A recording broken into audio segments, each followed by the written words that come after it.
Well, and this is a story time when I found out I had Turner syndrome. Y'all thought it was something different. But yeah, stay tuned. The story's still interesting though, so stay tuned. Like and subscribe to your girl. And for more of these little midnight talks, it's like 2 o'clock in the morning. I'm sorry I haven't been here. You know, I've been, as you can say, no hands, not holding, not putting my iPad somewhere. You know, I got a tripod now, so upgrading it.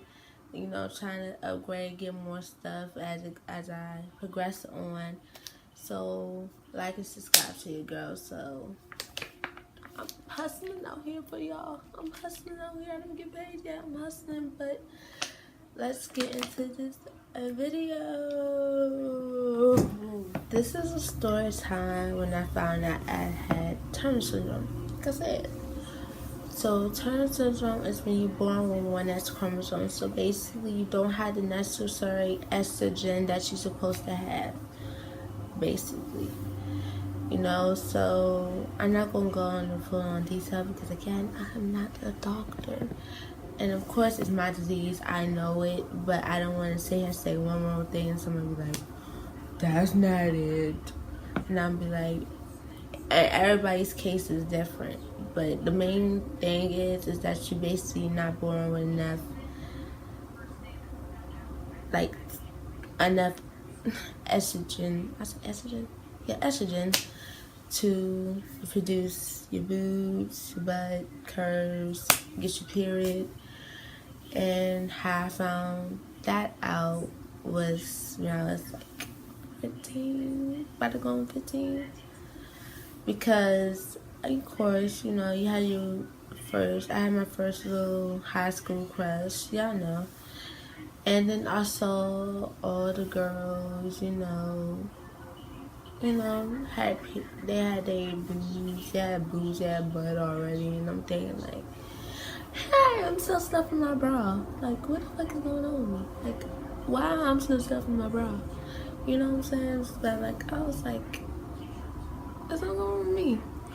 So, I also was trying out for cheerleading squad. So, of course, you gotta have the physical. So, I'm like, I'm gonna use this opportunity to, see what's going on with me. Because I was so scared, y'all. I thought I had cancer, y'all. I was scared as a bitch. Because I did everything to try to make my boobs grow. That's the most thing I was trying to do, was try to make my boobs grow. I didn't give a fuck about the period, for real. I cared about my boobs growing. So, and of course, and also with my mom, she wasn't aware about it. Was because a long time ago, she thought I had my period because I was getting really badly bullied.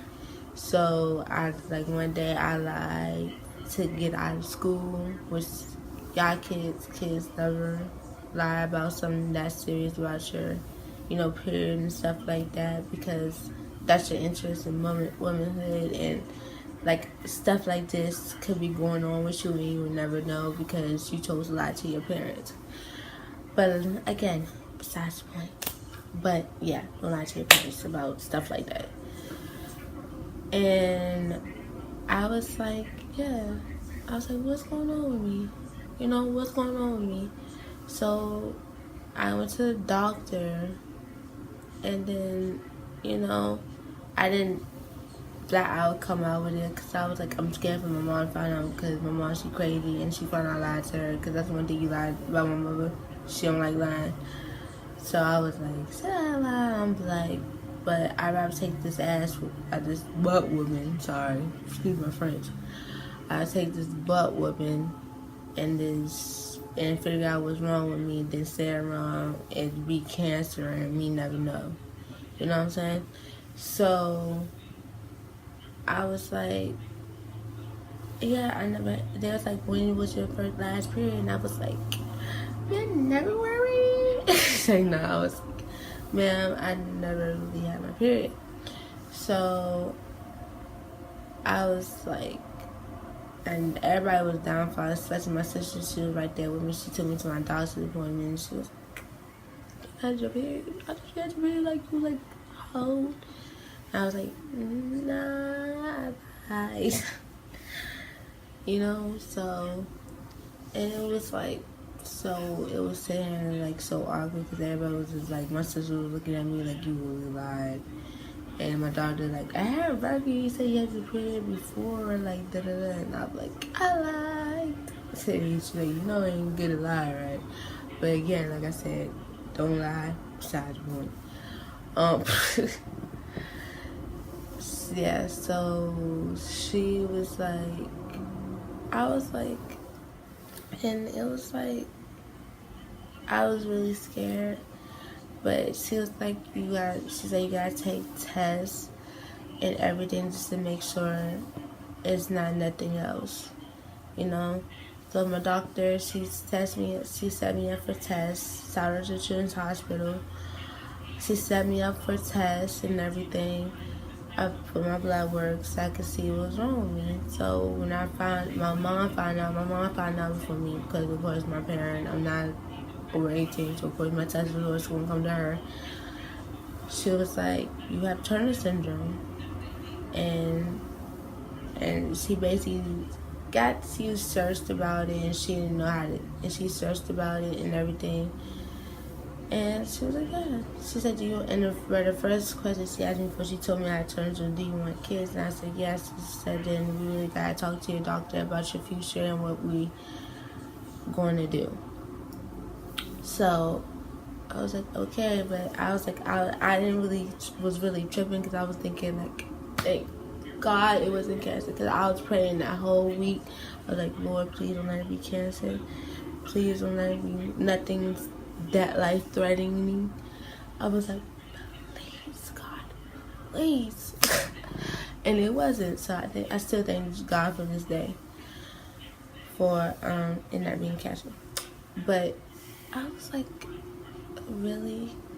And then I like I said, I really wasn't tripping about it because it wasn't life-threatening or anything. I was like, okay, at the most I had to take a pill or two and I'll be alright. And then there was like, you had to go into surgery. And that's when I panicked. Because I had to go into surgery to remove one of my fallopian tubes, which was the scariest thing for me because I always was the person, I was like, I would never go under the needle. I don't like the needle. Don't say I gotta go in the needle because you tell me I gotta go in there, I'm gonna cry. And I cried. I cried my daggone eyes out, y'all. Like a big old baby. Like a big old baby. And when just the thought of it, I was like crying. And my mom had to hold me. My mom's, again, another MVP. Love you, mommy. She was by me by this whole process. But that happened, and they also told me how that I might have to when I want to have kids. Sorry, I can't act like I can't talk. But that I had to have one of my sister's eggs implanted in me later on in life whenever I want to have kids, and I had to be inseminated, and then also in childbirth because of my heart that I have to, because again with your heart, when you Turner syndrome, your heart pow, but it don't retract, like it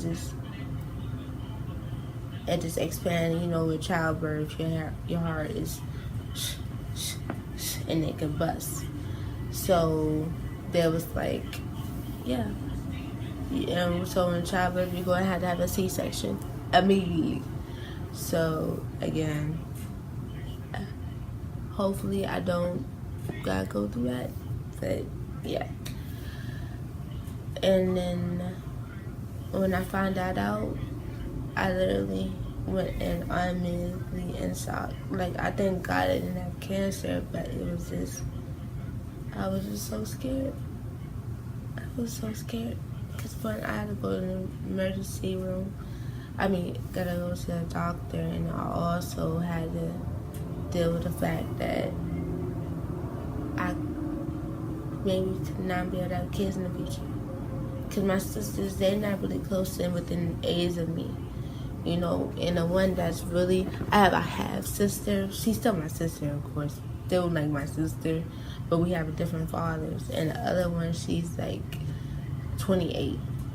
So, and I'm pretty sure I don't want to put my sister, and by the time I want to have kids, she'll probably be like 30 something. So I don't want to put my sister through that. So I'm in my mindset, I'm thinking like, what the fuck am I going to do? Again, excuse my French. Like, what I want to do, you know, like how I'm going to have kids, how I'm going to do this, how I'm going to do that.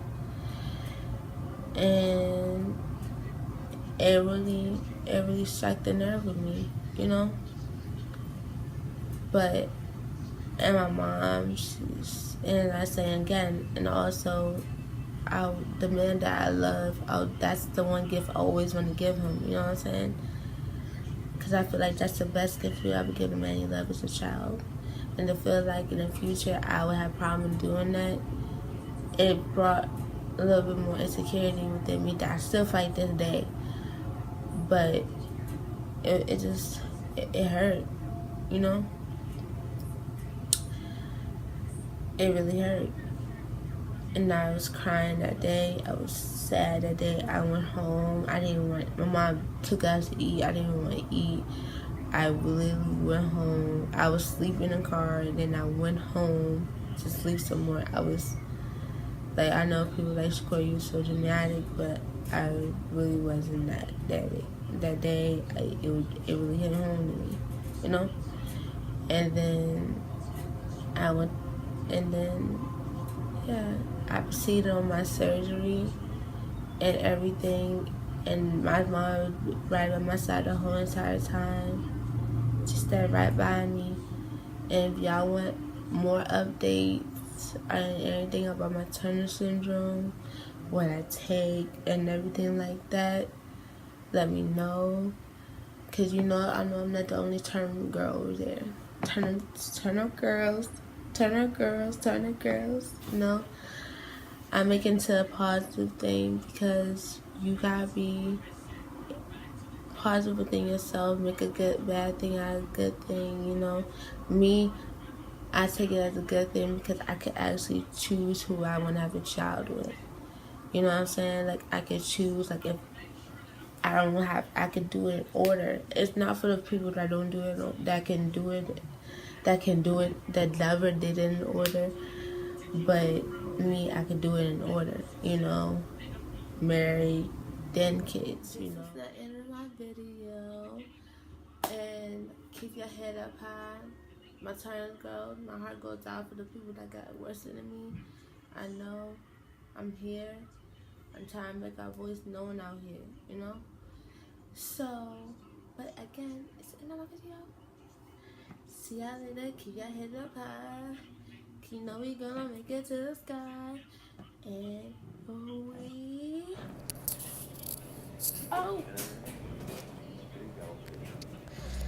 hi, I'm gonna put my fellow Turner Syndrome girl video in the description down below. Check her out. Bye.